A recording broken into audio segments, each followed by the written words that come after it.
Welcome to the Wake.Show. As everybody knows, the show needs an intro. This is that intro. Fisher in the foreground, Sam sometimes in the back. Stuff you should know, and way too many pictures of his dog. Good morning. Welcome to the Wake.Show. I am Chris Fisher. How is everybody? Catherine, Doug, Monica, my wife, Lauren. How is everybody this morning? I'm feeling a little off. I'm going to chalk this up. I'm going to blame it on the season. We're in the midst of allergy season. The pollen counts are high on everything, and I am definitely one of those people that are affected by that every year. And this year is, I guess, the Armageddon for people like me when it comes to allergies. So, I take my Zyrtec at night, and when I have to, I'll I can't take anything in the morning anymore unless it gets so bad, you get to the point where you're just coughing your head off and there's nothing you can do about it. So, you got to do something. So you take one of those that have the D in it, the Claritin D or something like that. But had a gig outside last night. Hi, cousin. How you doing, Rick? Jessica? And out of the beach. And I don't know. Also, you know what that's what it was too. I'm not the biggest fan of smoke, cigarette smoke, and it bothers me pretty quickly. But on Tuesday nights, the group, and I love them. And by the way, if you guys are watching from this group, please do not keep smoking. Do what you do. Have a good time. I'm a grown ass man. I'm an adult, and I can deal with. Don't you worry about it. But that being said, the group that sits in front of me are all smokers, and because it was so cold last night at the beach, so cold and windy, they dropped all the those plastic things to keep the weather out, and so it got smoky right in front of me. So that added to whatever's already going on. So last night, because I wanted to make sure that I slept and all this stuff, and this is what I think is also having somewhat of an effect, but I don't think it shouldn't. How long does NyQuil last? Because I took my shot of NyQuil last night like at 10. So it's what, 11, 17? No, it can't be 13 hours. It can't have an effect. It can't be lingering. Granted, I also took a Zyrtec too. I didn't take the Zyrtec and then a shot of NyQuil. I spaced it out and drank a lot of water. Because I don't know if that, if you should or shouldn't. I just, take the precaution. But anyway, welcome to the Wake.Show. We got stuff you should know coming up on this day. Coming up, I'm not sure if Sam will be in here this morning. I think actually, maybe, I don't know. Maybe she texted me yesterday and said she wasn't going to be here. The quote that you see on the screen there is Stephen Hawking. And there's a million of them that you could pull out. This is just one that jumped out at me. I guess because as somebody who has had, their bouts with depression and whatnot, to see scientists speak on this level to bring stuff together like this, connecting the dots between black holes and those times in your life where we can get a little, inward focused. The message of this lecture is that black holes are not the eternal prisons we once thought. Things can go out of a black hole, both on the outside and possibly to another universe. So if you feel you are in a black hole, don't give up. There's a way out. And this is one of the things that we're going to... Hey, Sam! Welcome to the show. How are you? I'm good. I actually have something for you. Uh-oh. Happy Pie Day. Happy Pie. Oh, God bless you, woman. This is amazing. Small apple pie. We looked for blueberry for you because Quartz told us that was your favorite, but Publix did not have any. It's not. It's apple pie is my favorite. Oh, really? Oh, that worked out. Apple pie is my favorite. Now. We scoured. Now, that being said, pie is my favorite. We have 3 full pies downstairs of different varieties, but this one's yours. If there's a pie that I'm not the biggest fan of, it's the ones that have a little sour to them. So even the key lime, if it's not done just right, I'm not the biggest fan of. But key lime, I can like. But the reason that Cord said that is because he texted me yesterday something about we're baking pies. Oh, we were talking, whatever. I don't need to let you in on the backstory. But we're baking pies, right? And I go, now I'm hungry for pie. And then I text him blueberry, which in the moment, that's what I wanted, blueberry. But if I have to line them up, I have to put apple pie at the top. Good. There might be a tie though with what's the Dutch apple pie? Is that what it's called? Dutch apple pie? Oh yeah. Because that's apple pie, but with the crunch, with that crumble that comes along with it. So they're in the same level. And then after that, I mean, again, I don't know that they're really. I don't think it's fair. I feel like pies are like my children, and you should not rank them in any kind of order whatsoever. But blueberry, apple, I mean peach cobbler, is that considered a pie? That's delicious. Kind of, yeah. Pecan or pecan? Do you say pecan or pecan? I say both. Honestly, now that I think about it, You probably say pecan, unless you're around somebody fancy and they're like pecan. Probably. But I love them all. Thank you so much. Thank welcome. you, Cords. And so the show is going to be short today, so I can get to my pie. There are 3 really, really nice looking pies downstairs for us. I'm looking forward to it. I set up a little. If somebody wants to come in today and join the show, you're more than welcome to. I set you up over in the corner because there was a chance that Chris McCarty was going to come in, but the plumber's at his house today. So, what does Stephen Hawking mean to you, Sam? Anything? I know. I just saw that. We were delivering pies this morning, so I didn't get a chance to really delve into the news yet, but I did just see that. You said you're somewhat of a history buff. Are you a science buff at all? Does that interest you? Science is the one subject that I wasn't very good at, so. Is it because they didn't encourage it for young women, so that's why? Or you just... I'm just not very good at it. I'm more creative minded. Okay. I like writing and stuff like that. Well, one of the things that I loved about Stephen Hawking and Albert Einstein, is it true? Can you look up real quickly? Let me pull up On This Day, too. Oh, so I thought of an idea. Mm-hmm. So you notice here on the Stuff You Should Know that I don't have On This Day, because I've got a second segment over here that I can pull up. We'll just do that real quickly, see if that happens. And there's... Oh, wait. Oh, you see what I've got nonsense there right now? But I think what I'm going to do is turn that one to its own On This Day. And then I'll go ahead, instead of, you and I just going through it together, I'll already go through it and put some of the stuff up there. That's a good idea. And then as I'm talking about the things that interest me, you'll be looking at it for the first time and go, hey, why don't you click on that? Just like the people in the comment section are going, hey, tell me, that looks interesting. Tell me more about that. So that's what we'll do. He said pie. Someday, decades from now, someone will be doing an On This Day, Stephen Hawking's die. Oh, yep. And is it true? By the way, can you look up real quickly if it's Albert Einstein's birthday today? Because, of course, crazy people like me, I don't know what the meaning is. I don't know what the connection is. I just know there is in moments like that. Because I saw that on Twitter, but I only saw it once. Yep, it's today. How about that shit? Oh, wait, or did Stephen Hawking die yesterday? Was it this morning? Did he die? Did he die on? March 14th. So today. Okay. So there we go. The 2 greatest minds of the last 100 years, 100 plus years.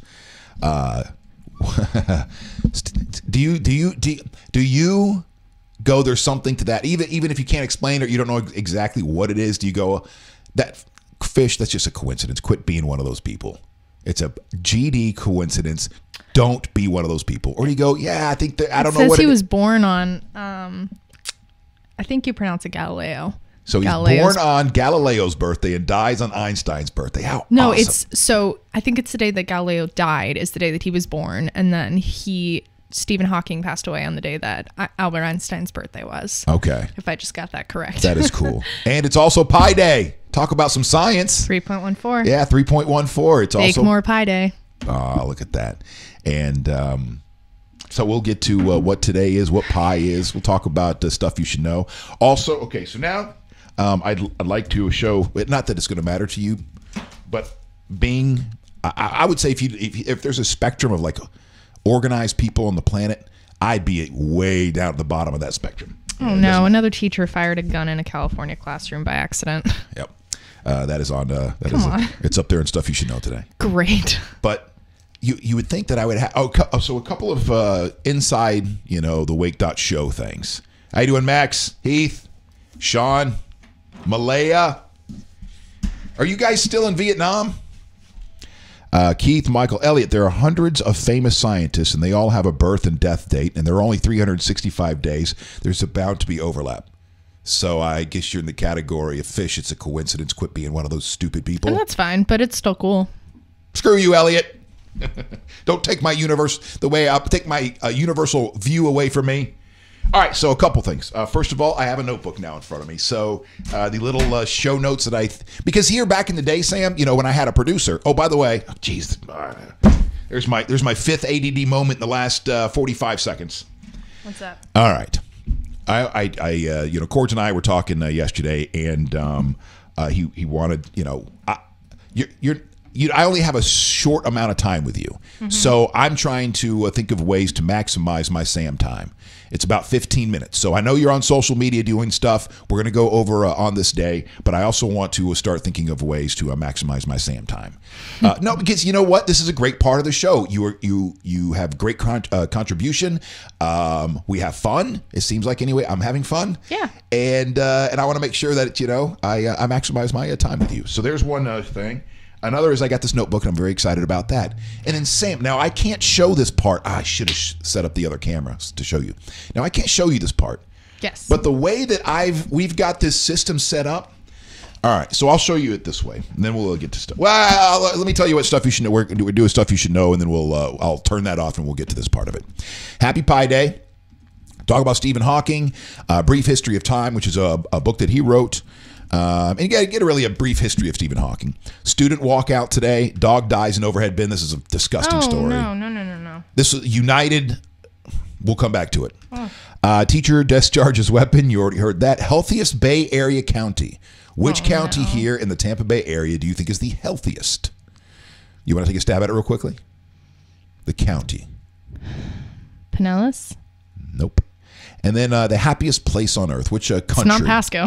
No, it's not. Well, I mean, Friday nights, maybe the weekend are the happiest once they grab the 24 pack and buy some pills from their buddy down the street. What? It says healthiest, not happiness or happiest. Right, healthiest Bay Area. Well, you said happiest. Yes, I did.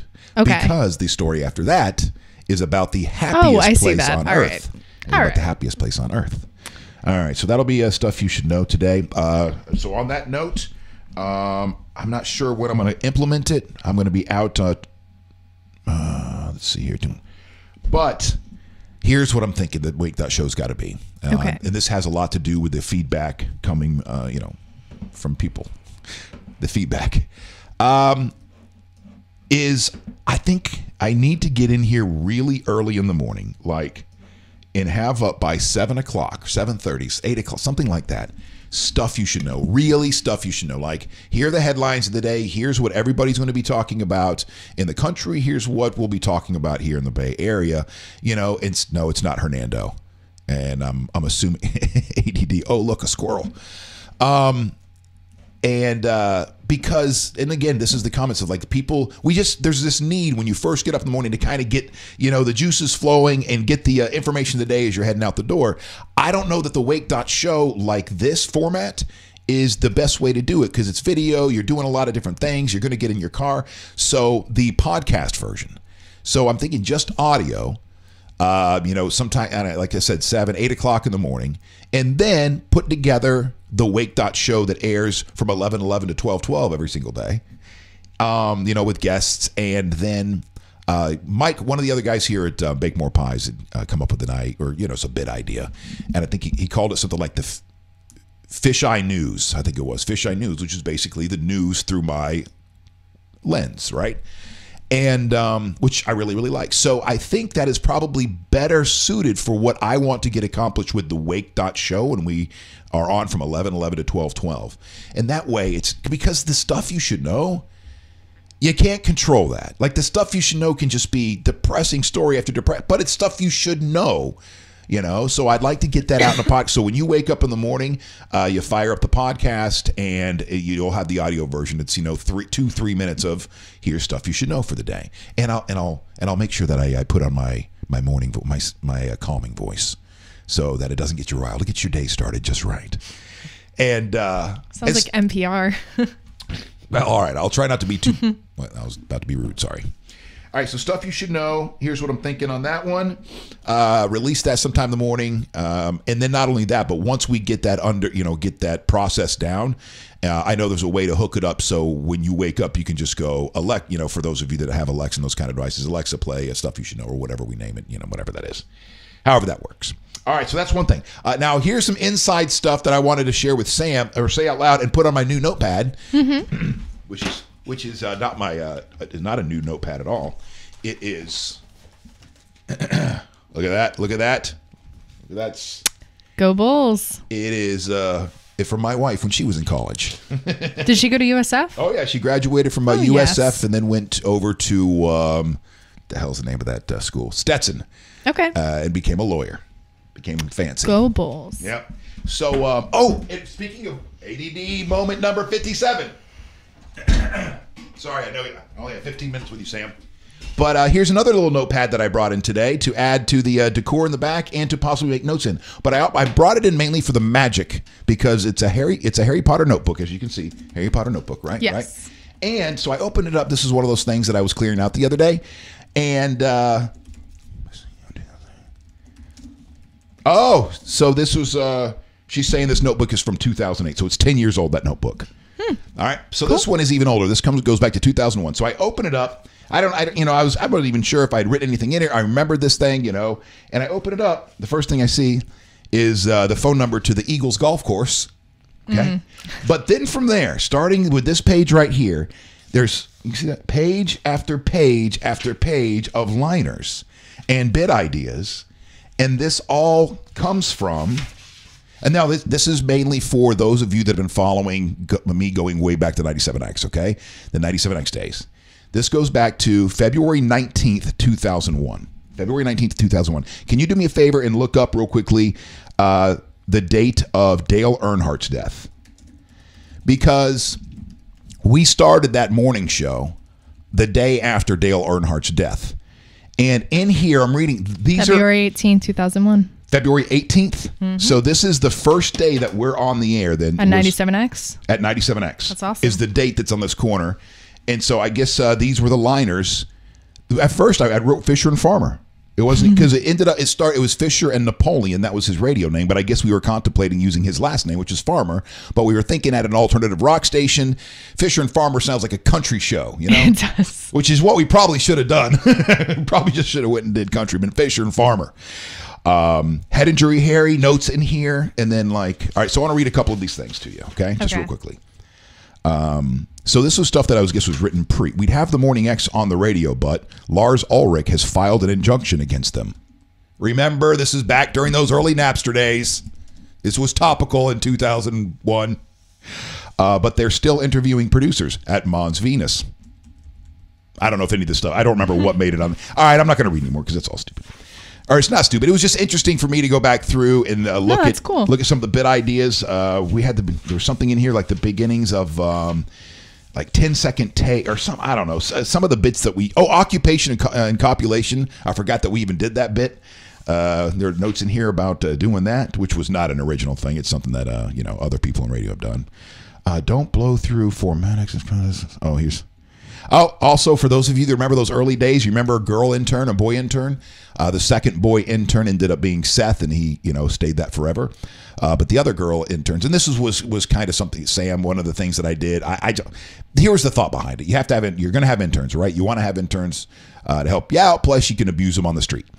But you change them out every semester. So I was thinking, the listeners can't keep up with these people's names, So I'll just have everybody be either boy intern. I'll always have a boy and a girl. And boy intern and girl intern will be boy 1, boy 2, boy 3, da-da-da. And like I said, Seth was, ended that. But here in the beginning, I was contemplating a different date because the second girl intern, I think it was, we almost called her Barely Legal. And if you saw her, you would know why. Matter of fact, she went on to be on her name was Brandy C. I can't remember her last name now. But she went on to be on a reality show. If you ever watched Rock of Love, I don't know if I haven't, but I've heard of it. That's funny. So anyway, so I think, and then there was nothing else. There's nothing else in this book except for that first day or those first couple of days that we were on the air at the very beginning. And I guess I was making notes in this thing, and then it's empty until the very end. I flip it over, and it's from a radio show seminar called BFD from 2001. I took a bunch of notes on how to be a better radio personality and whatnot. So I figured this has some magic left in it, and that's why I brought it into the studio to be a part of what we're doing here. That's cool. So there we go. That's that. You think Stephen Hawking believed in magic? Here's what I just mean by magic. I'm not talking about hocus pocus stuff. I'm talking about something appearing out of nothing. Something that's magic. When you can, however it happens, you just make something out of nothing. So that's magic to me. And you go, okay, well, that's ridiculous, Fish. How could you possibly believe that? Well, the only way that I could possibly believe that is just to go back to the beginning of space-time and go, at some point, everything came from nothing, I think. And if that is true, well, then that's just fundamentally, everything is magic. So there's just got to be something to it. I don't know. But maybe there is not. I'm not here to force my worldviews. I'm a curious person. I'm very curious on how the universe works and how everything happened and why we're here. That's kind of what drives me. But I'm a little on the weird side. Oh, you missed the open, Sam. You missed it. The song? Yeah, ready? Yeah.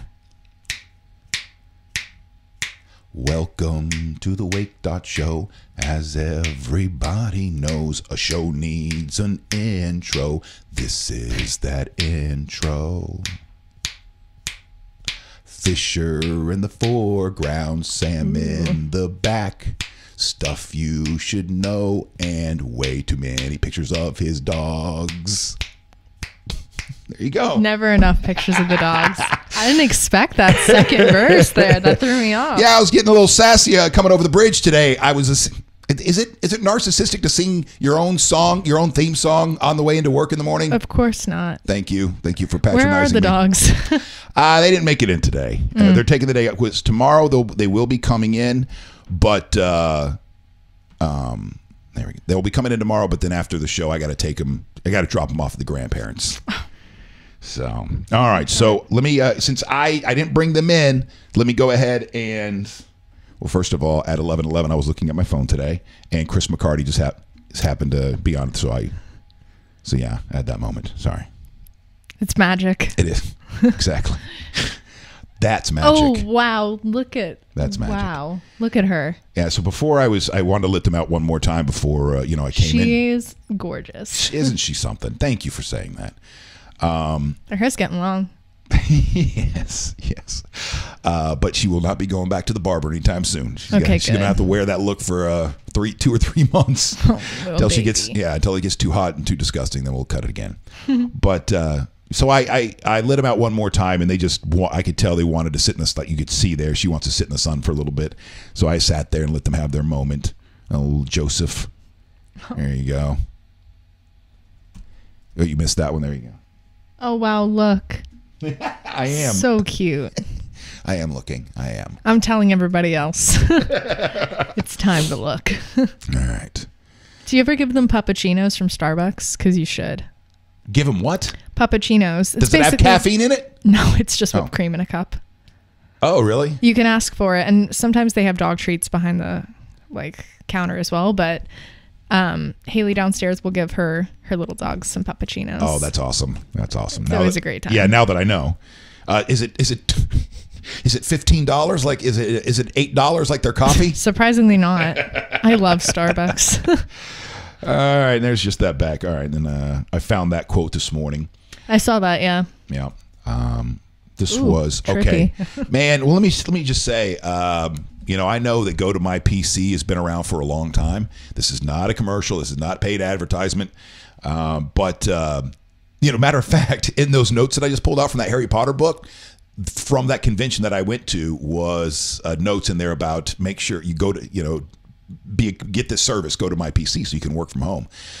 So anyway, this system that we have here, we use when we're not doing the Wake.Show to basically kind of generate original content for other organizations and clients and stuff like that. So I had to run one of these pieces at a certain time yesterday, but I had to be in 2 places at once.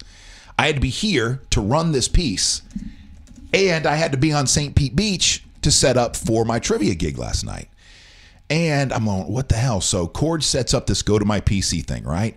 And I'm like, listen, just me being in the studio in front of all of this stuff, damn it, I didn't do good. I really should have set up a camera so you could see all of this today. But anyway, so it's a lot. And so and when you use to go to my PC, although it's really cool that you can log into your stuff at work and work, there's a lag time and it's a little clunky, and if you're not patient, you could be frustrated. But I sat home last night, so I'll just play for you. So I guess you'll see it from this angle, kind of. And this was me running what I'm talking about, doing what we were doing there, from my lap at my house before I headed out. It was just amazing. It's one of those moments. I guess one of the reasons why I wanted to show you is because it's one of those moments where bells start going off and you start seeing things differently. Like you don't have to be sitting in one spot to do everything. You can be mobile, doing about anything today. The technology's out there to just move around and do whatever. And here's another one for you, Sam. But right before I did that, I had to feed the dogs. This is Joey sleeping on the couch after a long day here at Wake at the Wake.Show. All right. He's an interesting little dog. He really is. And listen, watch this. Turn up the volume here. Oh, wait. It's going through the HDMI. Hold on, let me check. Hold on. Stay with me, everybody. Oh, you need to show them the picture of Mia with Joey in the background. I will. All right, That's a great one. I will. But I had changed my audio stuff yesterday when I hooked up at Boulevard. So let's get back to USB. So I can feed you this compelling audio. I guess you can't just hit the space bar. Who's hungry? See how Roxy's going nuts? He's not even budging. Who's hungry? And I start getting worried, like maybe there's something wrong. Roxy's ready to go. Who's hungry? Like me. Stop saying it, because I am. Oh, no. Who's hungry? And at this point, I really am starting. Joey, are you alive? Oh, God. Jojo. Joey, buddy. Joji? Joseph? You can make sure your brother's alive, Rox. Oh, no. I really don't care. I heard you say something about hungry. She's ready. She's going nuts. Look at her. Yeah, because she's hungry. Yeah. You ready for dinner? Come on. Well, first, let's make sure your brother's all right. Sure, Joseph's okay. Oh, there he is. All right. You okay, buddy? He's just sleepy. He was exhausted. You beat? Was it a long day at work? Are you not hungry? You don't want any dinner? This is part of the Wake.Show. It's not all hard news, people. It's hard news. Play video games and sleep all day? Yes. As we call him, our little teenager. He acts like just a teenage boy. You can't get him up in the morning. So cute. You need to show him the picture that I was talking about. Oh, look at her. So this is Mimi. This is one of the dogs here at Bake More Pies, Mia. And is Mia and Pepper related, or are Mia and Pepper? They're not related by anything, as far as I know. I think Haley just got them separate. Yeah. By the way, mine aren't either. When I say your sister and your brother and stuff like that, they're sisters, but they're not real sisters. Right. I'm just following my wife's lead on that one. Yeah. But this is Mia. She is the queen around here. She runs shit, as they say. Yeah. She's the older one. Yeah. There's Joey sitting. All right, that's a good picture. one. That's a good one there. That's such a good picture. Well, it's not easy. It's not easy getting that toy back, or getting that toy from Mia. No, Mia takes all of your dog's toys and makes them her own. Yeah, I want to keep bringing them here because she tears them up, and then I need to get rid of like 75% of the toys. Just bring them over, because I'm sure Mia will take them. My cousin Maribel says, please have a puppy segment. There you go. Yes. We'll have a puppy segment there. If I don't bring the puppies in, then I think I probably should bring in a couple of pictures. All right, Sam. You want to hold your pie real quick so I can take a picture? You want to hold my... All right, hold my pie. Like, what's that one, Fish? No, it was just the dogs crawling me, and I'm sure you're done with my stuff. All right. All right, ready? Perfect. All right. Thank you. Thank you, and thank you, Bake More Pies, for the pie. That being said, happy Pie Day. We do not bake pies here at Bake More Pies. Bake More Pies is a online, I don't want to mess it up, a digital marketing and production facility. So, All right. Let's get to stuff you should know.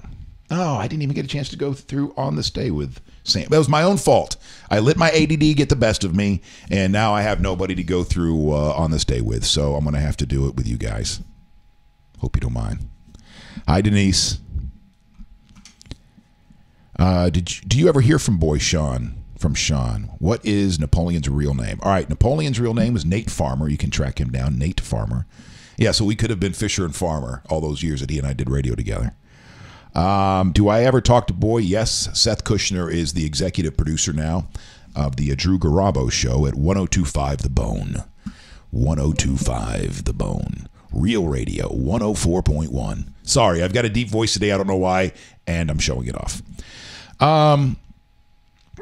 Yeah, so I love him, and if I had 3 groomsmen in my wedding, and those were my 3 brothers, but if we would have had because we had talked about initially having 8 in the bridal party, and had I had that many, the 4th person I would have called, so the 3 were my brothers, the 4th would have been a guy that I grew up with, Corey Carter. Even though he was my childhood best friend, I lost contact, or I lost touch with him. My own fault after but for some reason I still hold, he's still my best friend in my heart, and in a weird way, even though I literally never talked to him. So he would have been the 4th guy the next guy I called in line, and then Seth would have been the next one.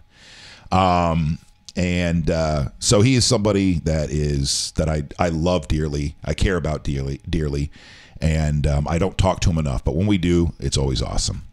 So, Micah. Oh, Micah. I didn't even talk about this in the show. If you're still watching, Micah, I met your uncle the other day. I did a gig with him. Speaking of Corey Carter, my childhood best friend, he was also, we'd watch wrestling together. And going back to my childhood, he was a true wrestling fan, and might even still be to this day. I don't know. Into the 90s as an adult, I lived with some guys that on Monday nights and Thursday nights or whatever it was, they had to be in front of the television watching wrestling, right?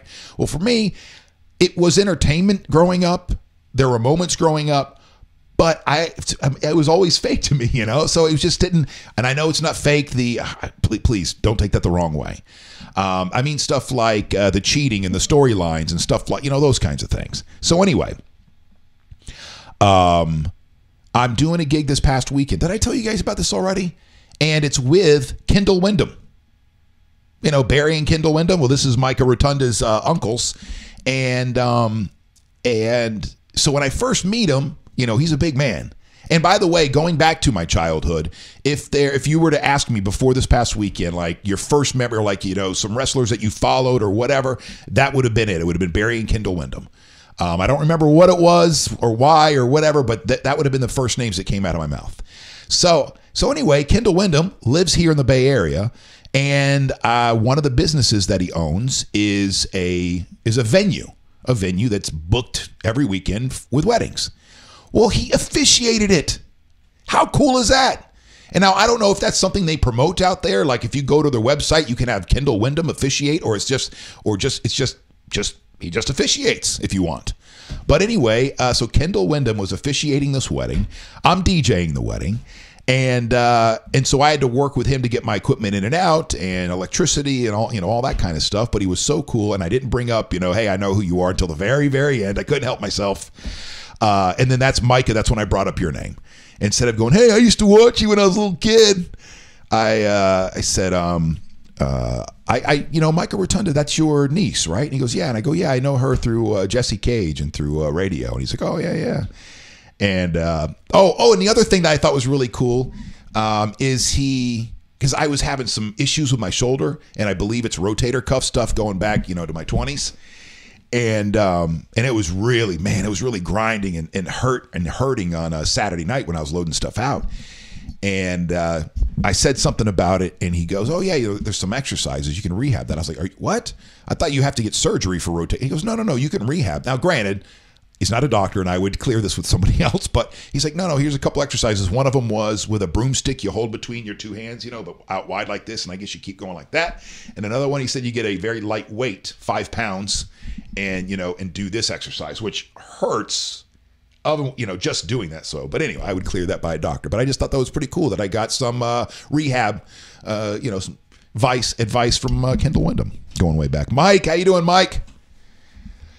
All right, you guys ready to get to us? I think that's enough of my personal stuff. I'll get to stuff you should know.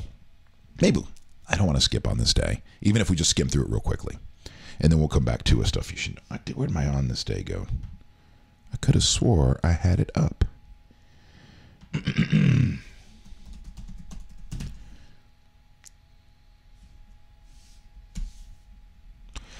On this day in history will be Albert Einstein is born. And then beginning next year, on this day in history will be on this day Albert Einstein was born and Stephen Hawking died. Alexander Hamilton is named captain of the Artillery Company in 1776. Gorbachev elected president of the Soviet Union in 1990. Oh, on this day in 1950, let's look at this one.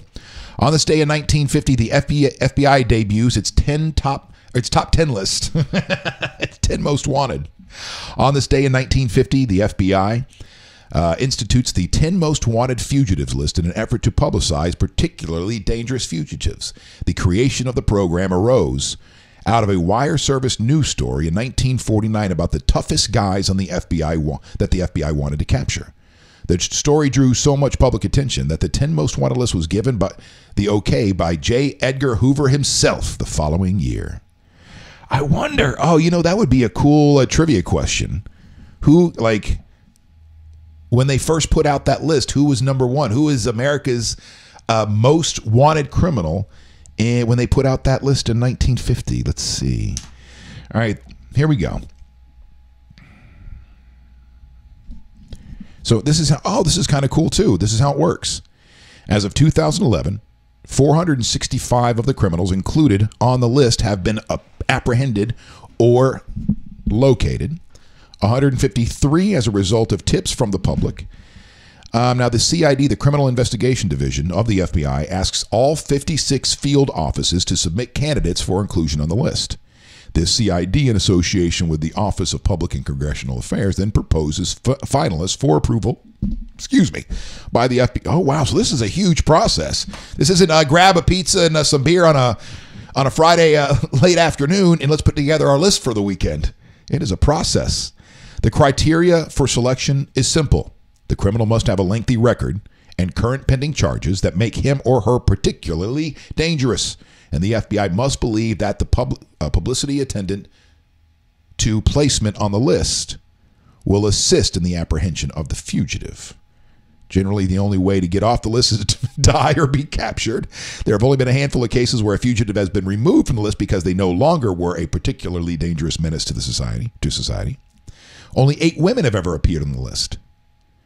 Ooh, okay, there's a good trivia question right there. The first woman to ever appear on the list was Ruth Eisman Shire in 1968. So there you go. That's pretty cool. On this day in history, I prefer to do it with Sam in here because I like to do this for perspective. And I'm born in 1972. She's born Roxanne. Holy smokes, that's been a long time. Cassie, how are you? I like doing on this day with Sam in here. I'm born in 72. She's born in 96. And so those two perspectives combined with a point in time, a moment in time, I think helps with perspective. All right. Why? Because that's important as we get into the stuff you should know or talk about the issues of the day and stuff like that. Because then instead of getting so worked up about one issue, you can put it back on the board with all the other stuff that happened in history and go, it's going to be okay. All this other shit has gone down before this moment or this thing that happened today or yesterday or what's going on in my life, and the world's still here. We're still moving forward. And so that's why I like to have that kind of perspective.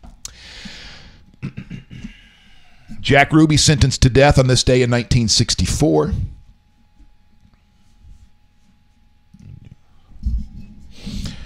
Billy Crystal was born in 1948.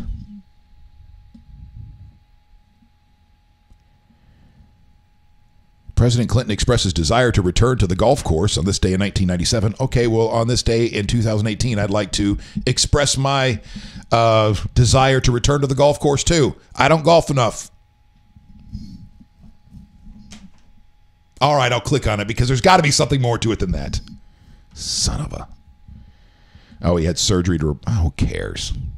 I don't know, offense. I mean, I'm glad. I just don't know how this ends up on this day in history. Allies launched second wave of rolling thunder in 1965. That's Vietnam. 1969, Nixon discusses the possibility of U.S. troop withdrawals. How is that on this day? He discusses the possibility. I'm sure he talked about a lot of stuff that day. On this day should be, that's the day we withdrew, or the day he signed something that said something was going to happen. Let's see, German cruiser Dresden sinks in 1915, and World War II. Germans recapture Kharkov in 1943. That's it. It's on this day in history. Before we get into stuff you should know today. Happy Pi Day, everybody.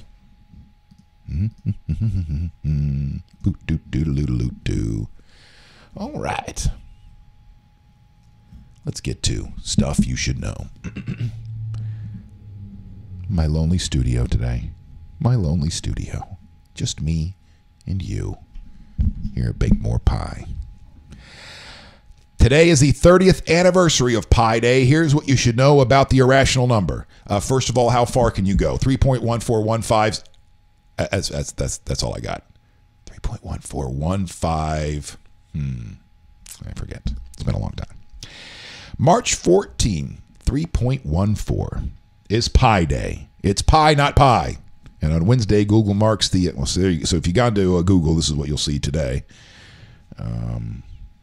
What the... Oh, here we go. No.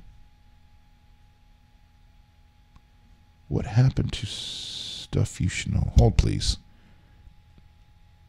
It has disappeared. No, that can't be right. What the hell did I do? I know what I did. So I deleted all my stories, as you can see. Well, but, in this encoder, this, video encoder that we use, this program, it has a section where you can load in that stuff, right? All that text or whatever it is you want to load in there. And so that whole thing, that layer, as we call it, is gone. Just gone. Gone. Which makes zero sense whatsoever, except for the fact that I go back and forth between, so I can look at your comments here, going back and forth between the internet and this program. And I bet you when I click back on this program, there's a minus button right in the little area that I bet you I hit that, and so it disappeared. How do I? You're like, why waste time? No big deal. Take it off the screen and we'll come back to it. It's because, again, all this stuff was set up by Johnny Torres in the beginning, and I don't, some of this stuff that we'll have to go in and which is really good. Which is I need to relearn some of this stuff. So, oh shit. Speaking of which. No, we're not having Johnny Torres on today. I would love to, but let me check in with. Great job. Let's do 12:12. All right. So at awesome. I'm going to set a reminder real quickly so I don't forget. So it is Wednesday, and this is when we usually bring in. It's when we always bring in Eric J. Stratman, who is a nutrition expert for TNL Nutrition Coaching. TNL, the next level, TNL Nutrition Coaching. And, it is, talk health. Even though I feel like crap today and my eyes are puffy today, and you can tell that, I've got something, going on today. I have the last 3 days gotten up and gotten active. Now, it's not much, but it's more than I usually would do after my wife leaves on a Monday. It was you're going to make fun of me, and that's okay, because it doesn't matter. I just have to get up and do something in the morning. So it was almost like just a running in place, kind of keeping, just a running in place and kind of keeping my abs tight and try to have nice form and just run and just sit there and go pop, pop, pop, pop, pop, pop, pop, pop, pop, pop, pop, and then turn your body one way, turn your body until I just, can't, and I stop, winded, wait, 30 seconds or a minute, whatever, do it again and do it again, try to get at least 3 of those in. And then Tuesday, I got up and did push-ups and squats. And then this morning, same thing. So I just want to just start doing something. I know that those things aren't really going to have that great of an impact, but it's just getting that boulder moving forward, you know, and then hopefully eventually one of those mornings that, you know, 5 minutes worth of exercise turns into 40 minutes worth of exercise. So we'll see what happens. Max, in high school, I memorized pi to the 50th. Holy shit. Memorized pi to the 50th decimal so I could pass my midterm in Algebra 2. And today, all I know is 3.14. Oh, I bet you there's a record for that. I bet you anything. Hey, Siri, how are you doing? Excellent. Can I ask you a question? Damn it. Siri, can I ask you a question? Who, me? Do you know who holds the world record for reciting pi out to the most decimal places? Here's what I found on the web for do you know who holds the world record for reciting pi out to the most decimal places? That is not true. This cannot be true. Japanese man memorizes pi, come on, to 111,700 digits. There is no way. There is no way. He has contacts on the inside of his eyes where he can read this stuff. There is no way. Akira Hiraguchi, near Tokyo, reciting digits of pi during his 2006 public performance when he reached 100,000 digits. Back then, only a few hundred digits were known, so it was barely more of a challenge than memorizing a long poem. But since then, computers have calculated more digits of pi than could ever even be recited in a lifetime, let alone memorized. And now pi memorization is only for the truly dedicated. The world champion is this guy who, in 2006, recited 100,000 digits of pi from memory at a public event. It took him 16 hours and 30 minutes. What? Pi memorization is difficult. This is why people do it. Since there is no pattern in the digits, you need to invent your own methods to remember them. Hiraguchi associated each digit with a syllable. Zero, for example, can be read as O, Ra, Ri, Ru, Ri, Ro, Wo, On, or O, and so on with others from 1 to 9. He then makes stories from the words produced by the syllables. What? As the man who has probably spent most time thinking about pi, I wanted to speak to him about pi, so I sent him 10 questions by email. So how will this guy celebrate National Pi Day? I haven't done anything special on the day in the past, but this year I'll ask my wife to increase the amount of dinner time drink I can enjoy on that day. Oh, even in Japan, they got to ask their wives for a drink. 2. Since you broke the pi record in 2006, have you maintained an interest in pi? How many digits can you still remember? How often do you think about pi? Is it still the religion of the universe, as you once called it? Yes, my affection and affiliation with pi continue to this day. In 2010, I posted a video online via my iPad when I managed to recite 101,031 digits. I have improved further since, and I can recite about 111,700 digits. I've been reciting more than 15,000 digits per day. So he just does this over and over and over and over. He tells himself the same story every single day.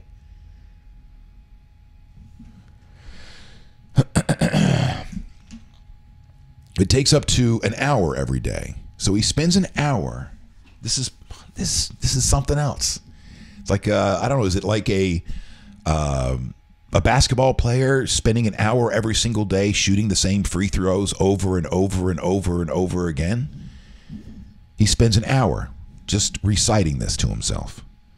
To me, reciting pi's digits has the same meaning as chanting the Buddhist mantra and meditating. I'm actually trying to do more these days, making it a daily goal to recite more than 25,000 digits, which takes me about 3 hours. According to Zen Buddhism teachings, everything that exists in the world, the mountains, the rivers, and all the living creatures, carries the spirit of the Buddha. I've interpreted this to mean that everything that circles around carries the spirit of the Buddha. I think pi is the ultimate example of that.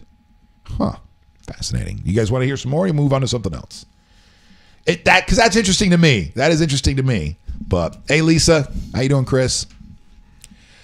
It seems that's good enough. I won't bore. I know how I could just keep going on something. So, with that, pi denoted by the Greek letter pi has been part of human knowledge for millennia. So let's learn a little bit about pi today. We'll talk a little bit about pi, a little bit about brief history of Stephen Hawking. Let me set my alarm for 12:12 so we can talk a little health with Eric Stratman. And I don't want to miss that opportunity. Thank you for your patience. You're very kind. Here, I'll give you something to read.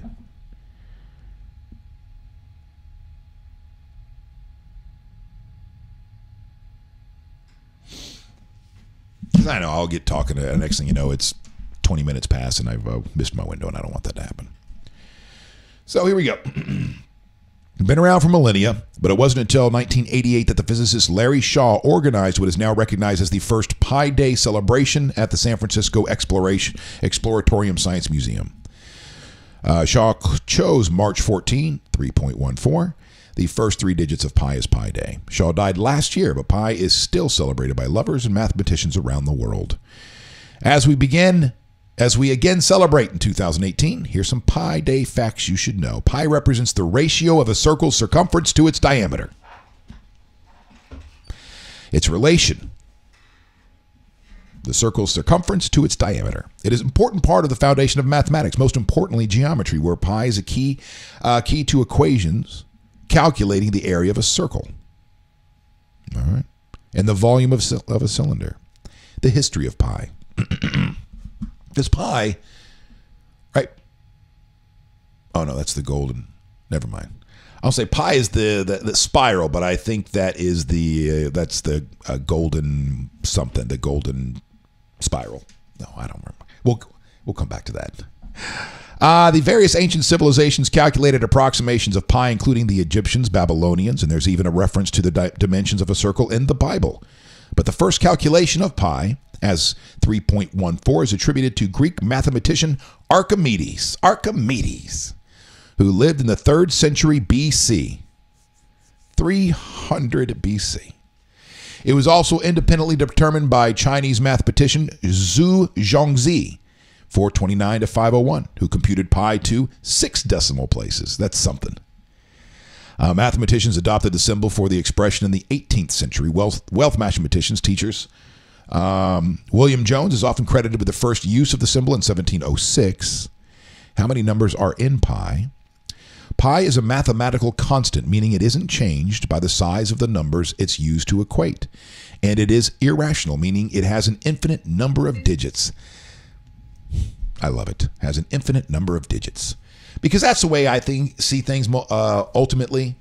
And one of the reasons why I'm so thankful for Professor Stephen Hawking and Albert Einstein and those that could visualize and calculate properties of the universe that just seem absolutely ridiculous, irrational. And that pi goes on for infinity does not seem irrational to me. That seems rational. And that when things don't go on for infinity, that seems irrational to me. So, back to real life stuff and math.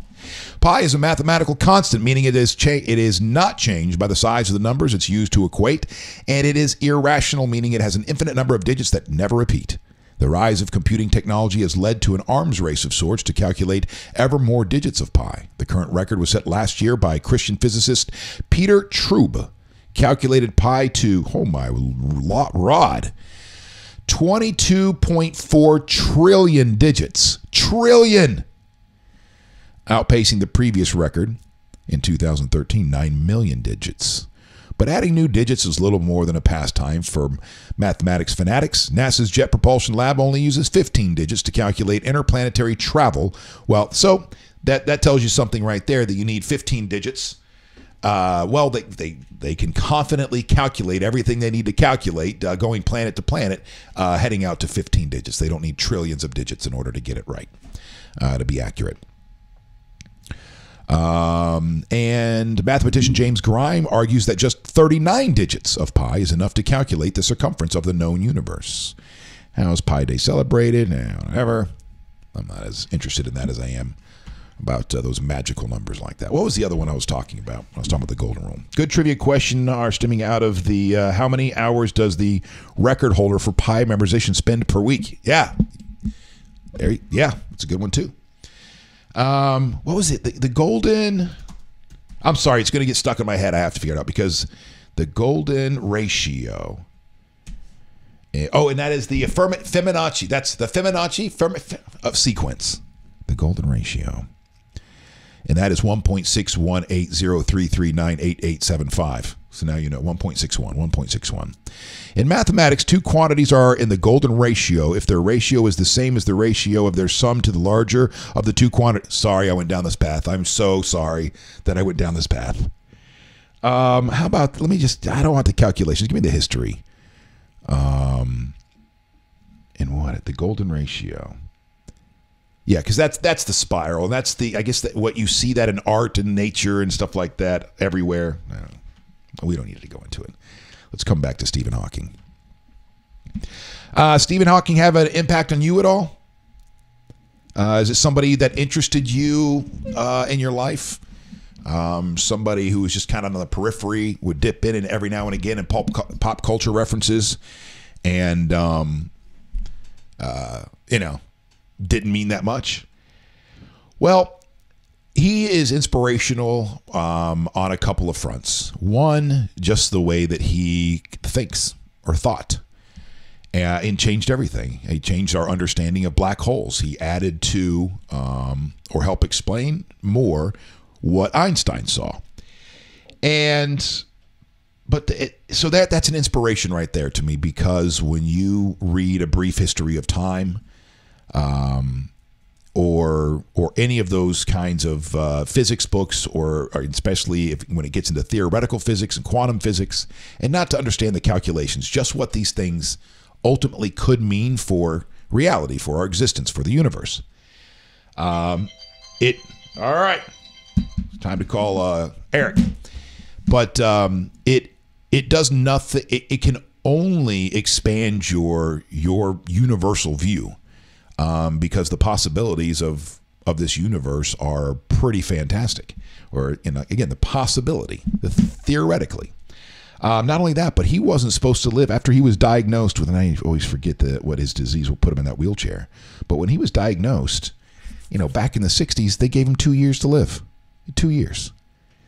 And let's see. I forget what year that was. It was in the 60s, though. But he was supposed to live 2 years and makes it this long and is able to contribute. So that in itself is also an inspiration. It's not only an inspiration to those people who have challenges to overcome themselves. And no, you don't have to go be a world-renowned physicist to say that you've overcome those challenges. You just have to be able to live life, live your life, not live Stephen Hawking's life, live your life. But there's an inspiration there. And then for people that don't have the extreme challenges, seemingly extreme physical challenge that Professor Hawking had, it's an inspiration to those as well, to us as well, to go, man, I don't have excuses. I can use all this stuff, So if I'm laying around, and like he was talking about the quote that I brought up from him at the beginning of the show. And so if you're sinking into your own black hole. All right, there it is right there. The message of this lecture is that black holes are not the eternal prisons we once thought. Things can get out of a black hole, both on the outside and even possibly to another universe on the other side of that black hole. So, if you feel you're in a black hole, don't give up. There's a way out. And that is something that is inspiring to me. And this is something you need to know about his contribution to physics as well, because up until a certain point, we thought that the black hole was there was this finality there, that nothing could escape a black hole, even light. Like, the gravity is so dense that once it starts to pull, there's no escaping it.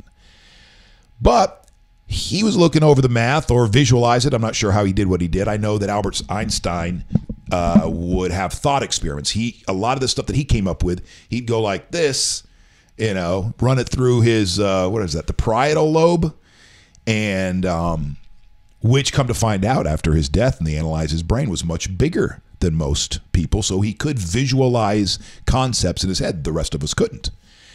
So that's how Einstein came up with a lot of stuff. So he kind of saw it and then learned the math to explain it to everybody else. And so I'm not sure if Stephen Hawking was like that or not, or if he was more the other way. I guess most scientists are, they're taking the numbers, they're constantly in the numbers and that stuff. So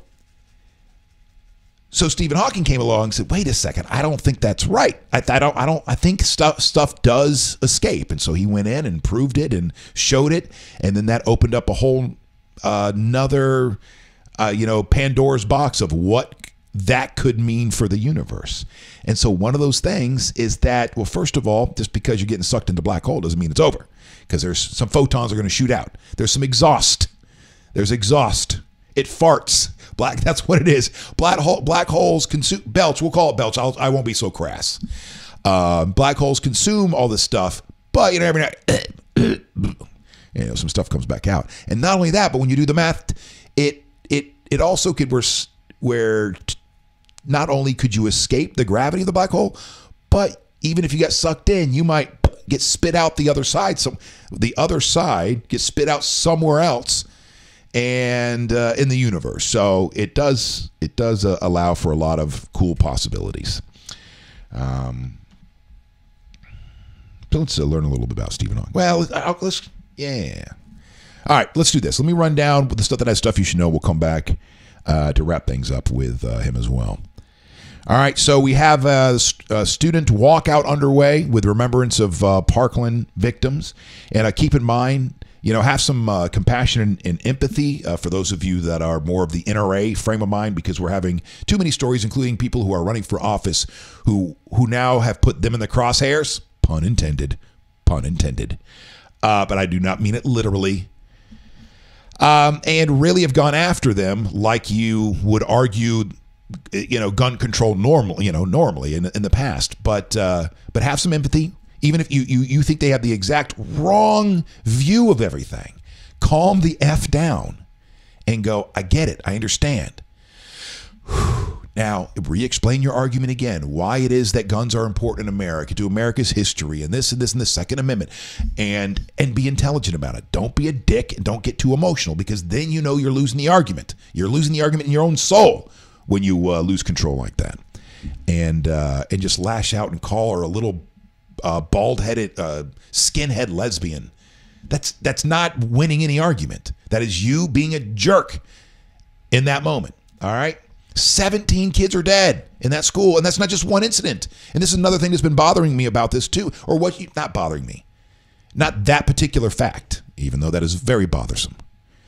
It is how each one of these, how it's represented, that what is happening right now in Congress, right? What is happening right now in state legislatures all across the country is a direct result of what happened at Parkland. And that is such nonsense. It is so far from the truth. It is focusing on it is so far. This is a response to everything that's happened between Columbine and now.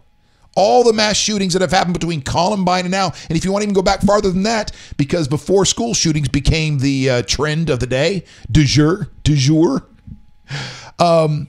it was post offices where all the mass shootings were happening. So this is a long time coming. And I think people are just going, I don't know, the answer to this is more guns. I'm not sure that's the best way to go about this, because there's too many other issues at play, including the mental health of too many Americans, way too many Americans, stressed out, paranoid, think the world's coming to an end, the government's coming to get them.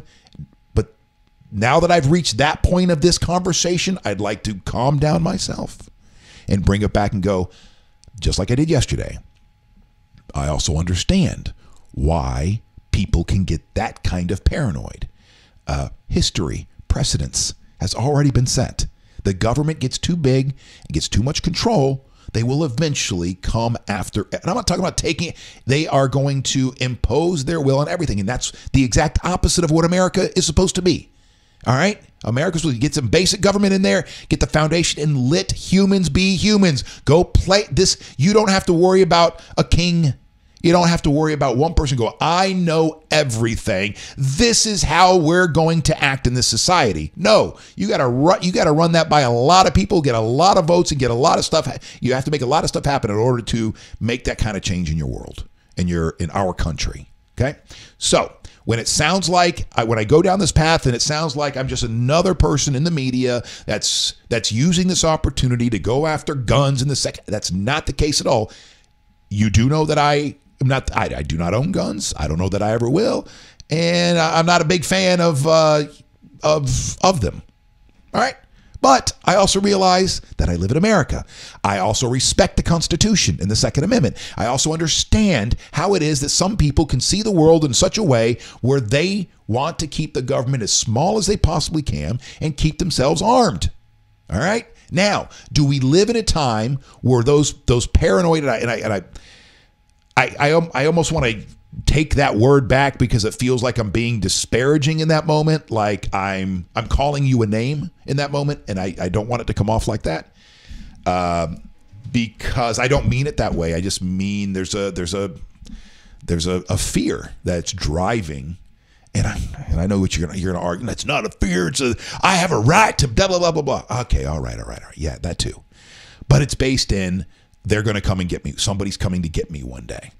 So, but that being said, like I said, there's precedent. You can't let the government get too big, have too much control, because they will, in one way or another, start to erode, eventually, likely, a part of you, a part of, I don't know, your worldview they'll come after. So, all right, so that's we got that walkout today. We're in the middle of how this is going to play out. I'm very curious on what you guys thinking about that. Piggyback that with the discussion of arming teachers.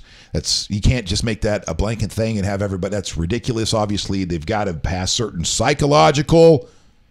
And most importantly, they have to pass. They have to be sane. As a matter of fact, who I want to be the ones that are carrying guns on school? The ones with the most trepidation about it. Because the ones that are the quickest to draw, the ones that are quick, I'll do it. I've got my CWP. Put me through them. I can do it. Those are the ones I think I want. I don't want to be carrying the guns. I want who are too eager to get in there and make a difference. So with that being said, a teacher trained in gun use accidentally discharges a fire room in a California classroom, injuring a student.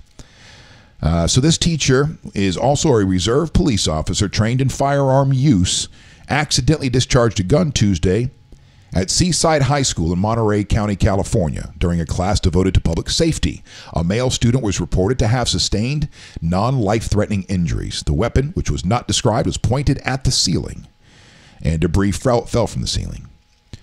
So, again, you're bringing safety into schools, but it's like bringing rattlesnakes. It's like carrying around a rattlesnake. Yeah, you might be a great rattlesnake handler, but, every now and again, that rattlesnake's going to get you. And we have to keep that in mind, too, when it comes to guns and where we want them.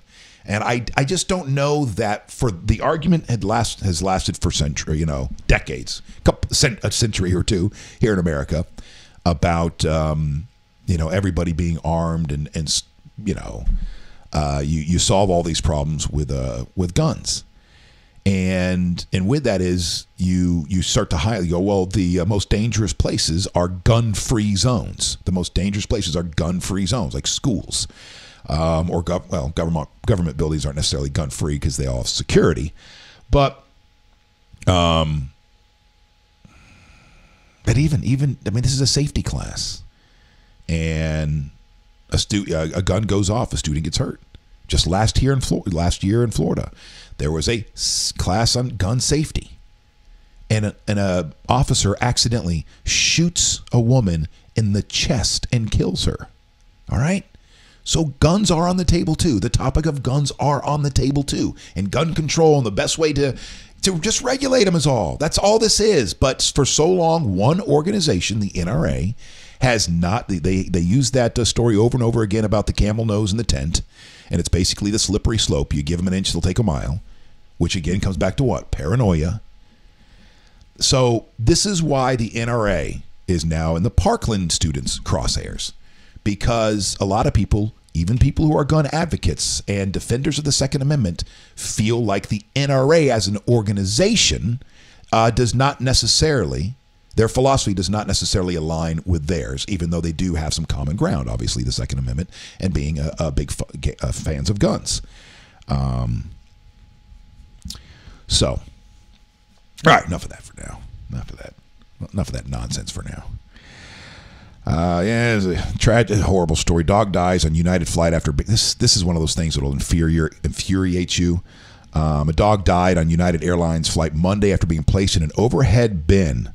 Now, in a Facebook post, a fellow passenger said a mother and her 2 daughters were boarding the flight with their dog in tow when a flight attendant insisted that the dog be placed in the overhead bin.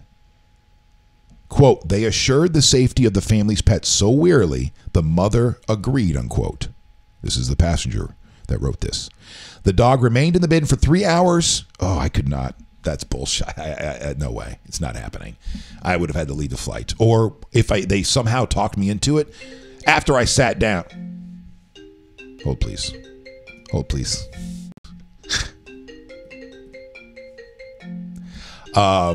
It's gonna go on for a second. Hold on, let me just do this.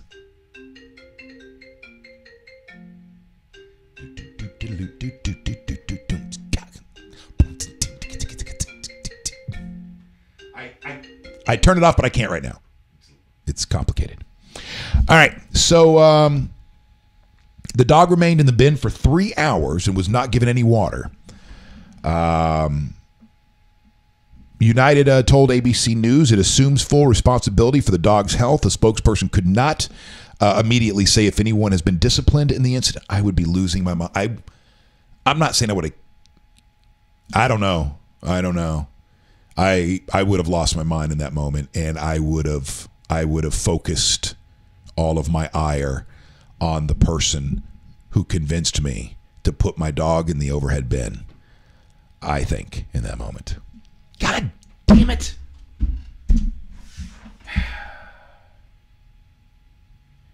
I hate this part about me.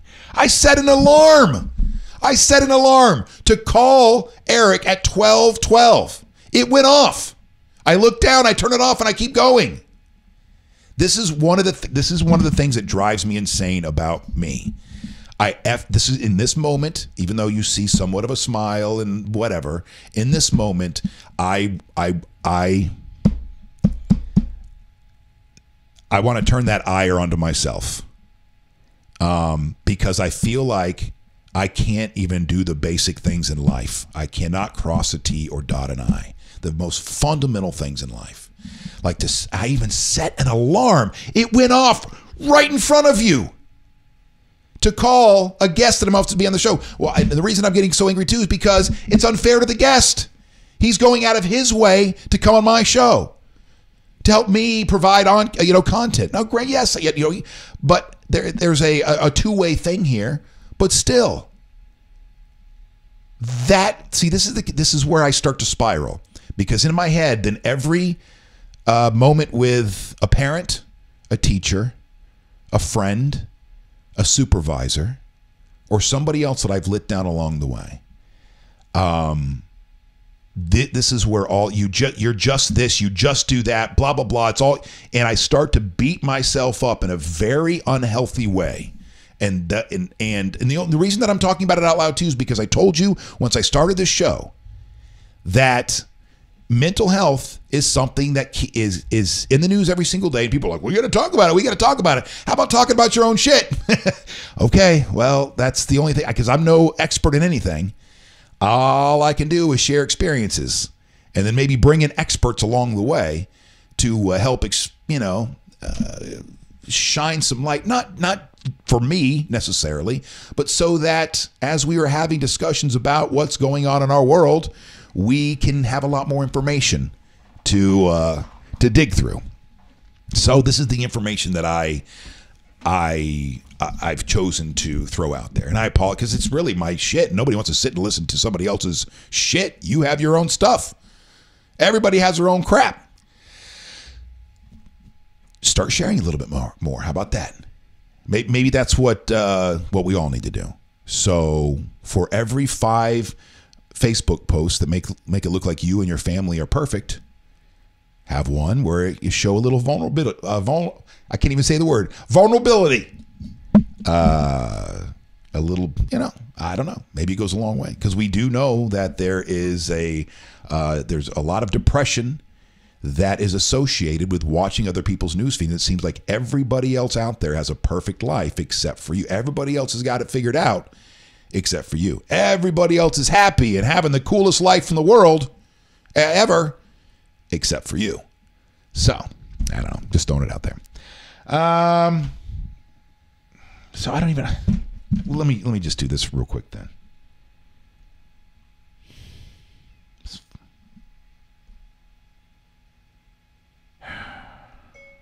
I'm sorry, man. Period. I set an alarm. It went off, and I still forgot to call you. Period.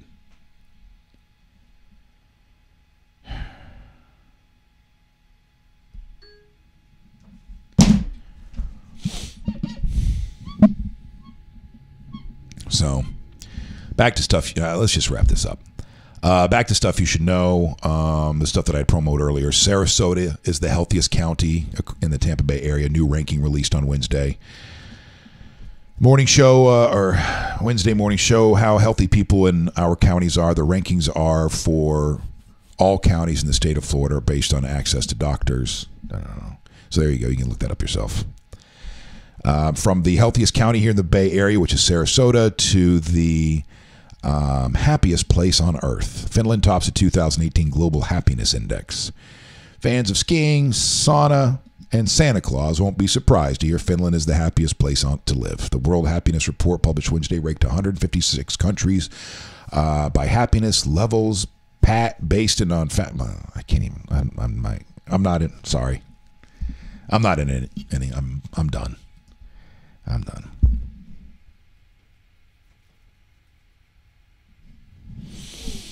So Elliot says, then people complain about airing your dirty laundry to the world. You have to overcome, this is the way I see it, Elliot, because I know exactly what you're talking about. And so I had to train myself to get by those voices, because you are right. There will be that person. That person. Maybe 2. But the majority of the people that are on your Facebook page care about you. All right? Not only that, but if you're somebody who posts positive things all the time, and then all of a sudden you're just posting something that is out of the ordinary, that's important. We have fake relationships on Facebook. Well, you know what? That's true in life too, because we don't show everything to the people that we care about and that care about us in day to day either. So Facebook's the same. But you're right. When people complain about airing, people complain about airing your dirty laundry. If you are somebody who has a tendency to do that all the time, it's constant, then yeah, that can have an adverse effect, because in that moment, and I know that I can be this person if I'm not careful. If I get too dark in a dark place, then I'm the person that will suck the energy out of a room. And you can be the person that sucks the energy out of a room too. But that's only if every single time you're meeting up with that friend or that family member and you just don't have it, you're just negative. And there's always something going on. So yeah, but that person needs help. Except that you got to be careful of that person, because that person can drag you into their own shit. And next thing you know, you've slipped over that event horizon into the black hole with them. So for some, we need professional help. And as a good friend, you go, hey, buddy, let me stop you right there, because now you've got my anxiety pinged. Have you thought about calling somebody and having that conversation with them? Jessica, When reading some of the comments, many people were in a very high opposition and being nasty about it, saying things like, these kids just wanted a day off of school. That was disgusting.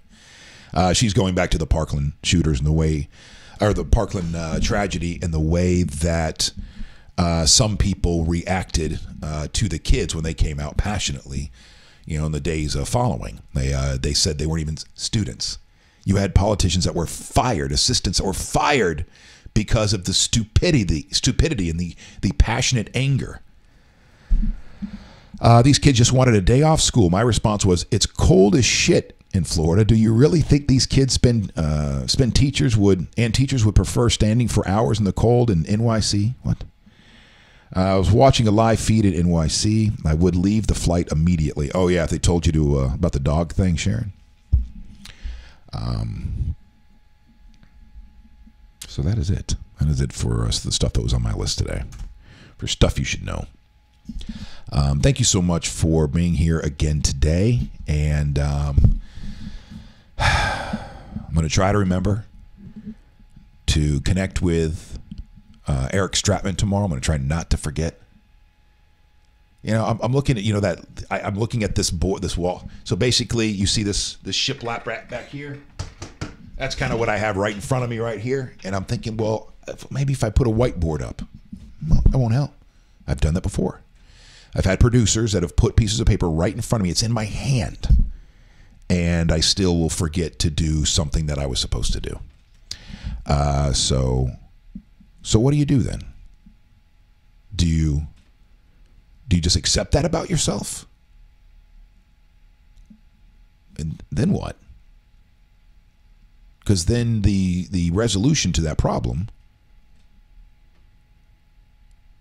is you have to still have to figure out a way to make sure that the fundamentals in your world are taken care of. And if you can't do it yourself, then hopefully there's a technology like, thank God for, direct deposit and that kind of stuff.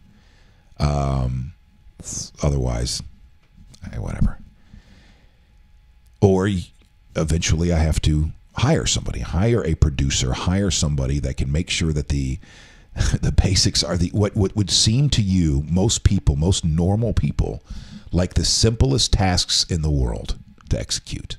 But for whatever reason, my entire life, they have been the most difficult things to do. Getting up on stage in front of thousands of people, staring into a camera and acting natural. This is me acting natural. For some reason, though, that's very difficult for most people, but it's right in my wheelhouse. But that sometimes seems like all I've got is I know how to be a buffoon, a class clown, and that's it. Wow. But I know I can't get that in my head. That's dangerous. Can't start slipping down that slope there. All right. Well, thank you so. I don't know how many times I'm going to thank you before I'm actually going to let you go. Because now this is making me think of something else. Because now what entered my head as I'm sitting here and being, whatever this is, airing my dirty laundry. There we go. As I'm sitting here airing my dirty laundry, here's what entered my head. A conversation that I had with my business partner in this venture, Cords, yesterday. Cordes, Cords. And he's talking about some of the conversations that he's been having with possible sponsors. And one of them is a bank, a huge bank. And they like the concept. They like what we're doing around here. And so they're meeting with their board, and they're going to go over this and that, and see if this is something they want. And so when that enters my head, the thing that I think of is that I shouldn't be doing the show, because I know Cords is not out there, talking to him about, I've got this guy who's half crazy, but can move a show along.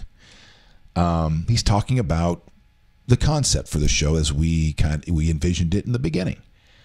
So there's a part of me that goes, maybe I should just, instead of being this, maybe we hire, like everybody else has, go hire somebody out of college, young, they know how to take orders. They know they don't constantly question your decisions. And lay out a show, and then I'll be the executive producer of that show.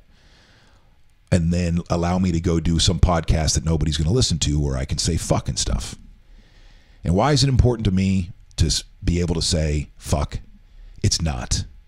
It's important to me to be able to allow my thoughts to go wherever they want to go during times like this, whether I'm doing a radio show or I'm doing a live streaming simulcast video thing, a pot, whatever.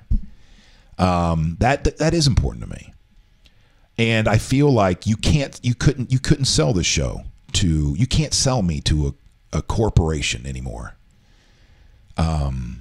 Unless times are changing and they don't want just the I was gonna say the fakest of the faked, but I don't know if that's fair, if that's right. Pretending every day, because that's part of getting caught up in the corporate world too, especially for those of us that are the faces of things, is that when you're hired by, and they go, oh, you got this talent and you're this and this and this, they don't go, hey, it's not, their mindset isn't, hey, let's build something around this person. It's all right, they've got a certain skill set, now let's train them to be corporate. So in those moments where your brain wants to go and you get focused on, say, something a little heavy in the news, you don't. Instead, your brain automatically goes to flip the page to askmen.com so we can go over the top 10 sexual positions and whatever else can distract you from what's going on in the world. And I feel like that's the kind of person that we might need for the Wake.Show, is somebody that is not like me, that does not, their ADD does not get the best of them and get focused on the ills of the world, but somebody that can come in and execute the format. I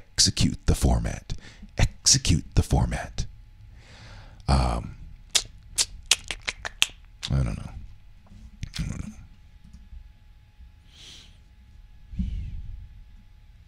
That's true, Max. He's bringing up a podcast out of Orlando who has done very, very well for themselves, Tom and Dan. And it's uncensored. And Max, actually, there is, outside of just my own personal feelings about censorship, I know that the key to a successful podcast is to not be censored. I think people are tired of just having the frosting smeared on their face every day. Just the frosting smeared on their tongue every single day. They want some substance. They want the cake that comes along with it. But maybe that's a good analogy too, as you get to the corporate world, because things become so, about the bottom line, and you get to forget about all the other things that come along with being a company in a region. You think that's the best because you do all the research and you find out that most people like frosting better than cake. And so you just shove the fucking frosting down their throat every goddamn day. And see, it's moments like that that make me think that I am not the right person for this. Because if you're on a board right now, if you're sitting in some corporation, you're looking at this guy, no, that's not what we need. Seems like a nice guy and all, but he's got some issues. Can you bring in maybe somebody right out of college, got a marketing degree, doesn't really know anything about anything, but we can get that person to execute the format? I'm wondering if that's what we really should do.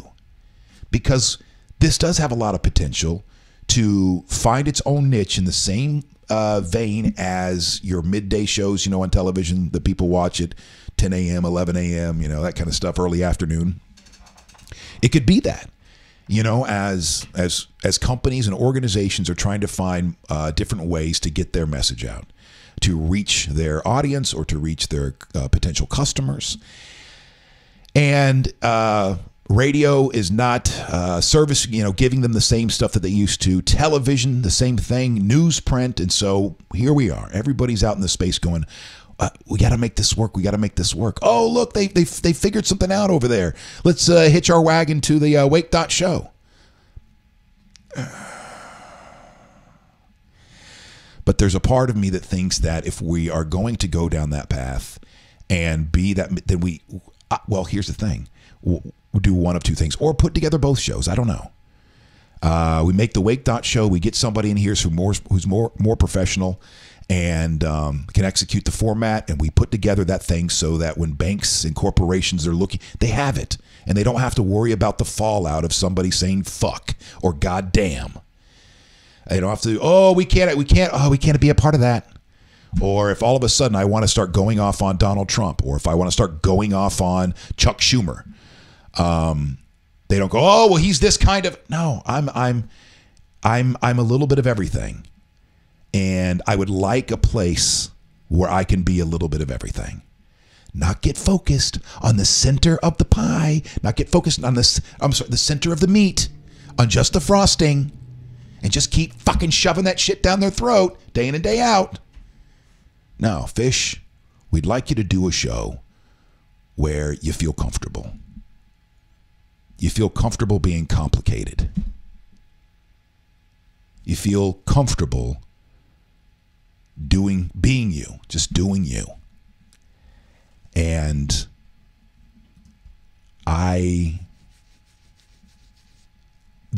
but that does, I don't think, melds with what a bank or a large corporation wants to hitch their wagon to. There's too many chances. There's too many risks associating yourself with somebody like me. What do you mean somebody like you? I don't know. I don't even know what I mean by somebody like me.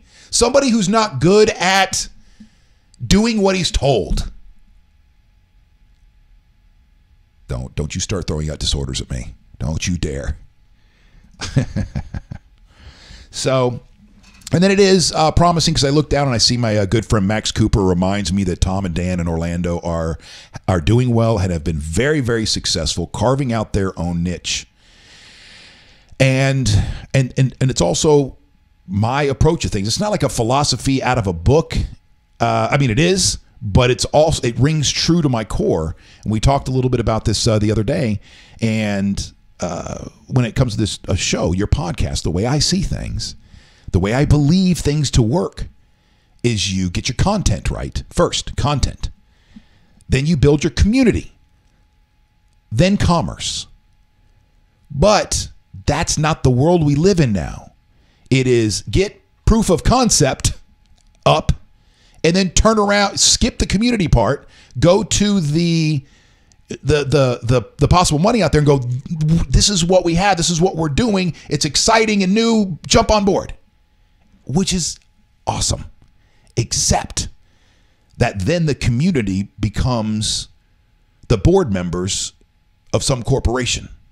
And so then you immediately have to start to placate to that. Versus being true to your content and building a community around that. So and that's what Tom and Dan did, man. They built their community. And then once they had so many, and right there in the beginning, part of the community were people that came on board and spent money with them and sponsored them and this and that.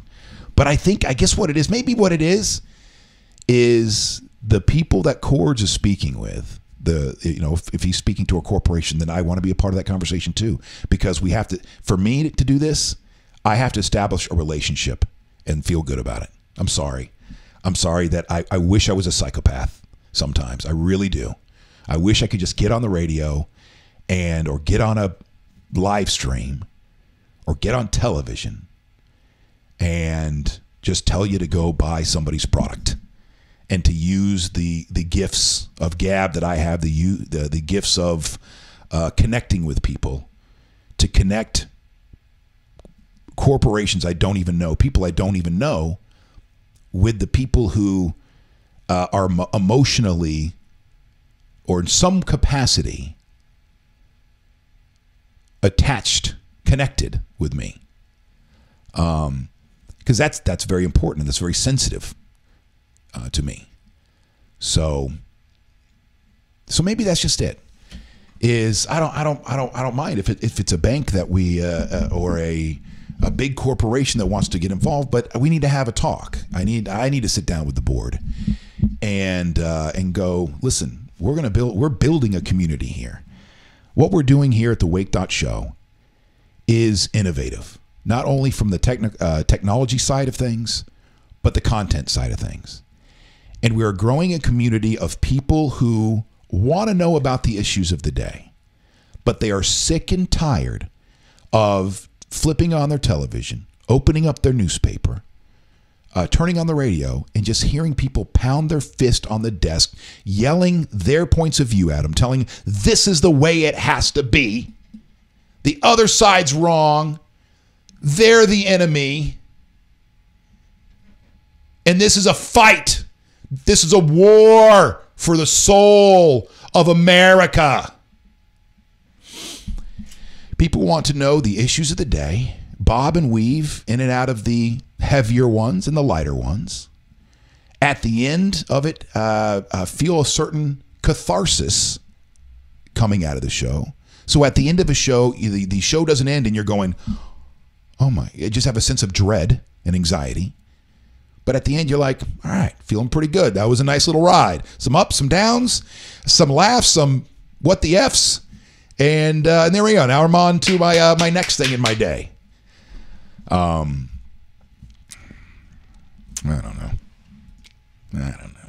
don't know.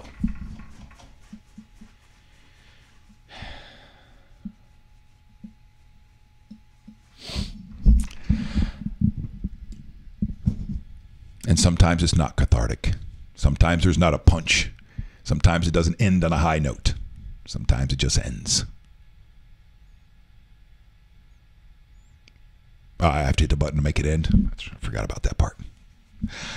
Thank you so much for being a part of the Wake.Show today, Monday through Friday, 11:11 to 12:12 approximately, 11:11 to 12:12 approximately every single day. Obviously, sometimes it goes a little long. Thanks for being here and listening to my aimless ramblings. I really appreciate that. You can follow me on Twitter. At Fisher the Man. Also, make sure you subscribe on our YouTube page, The Wake.Show, and follow and like The Wake.Show on Facebook. Follow, and like. And my wife just asked, where are our therapy dogs? I left them at home today. I was going to bring them in, but I just have too much on my plate today. Plus, they are coming back here tomorrow, and then I'm taking to the grandparents. From there. So thank you so much. Have a wonderful day. And I will, tonight. Sorry. Today is Wednesday. So tonight, join me at Park and Rec for karaoke. If you guys are in downtown St. Pete, Park and Rec for karaoke from 8 until midnight. Thank you and have a wonderful day.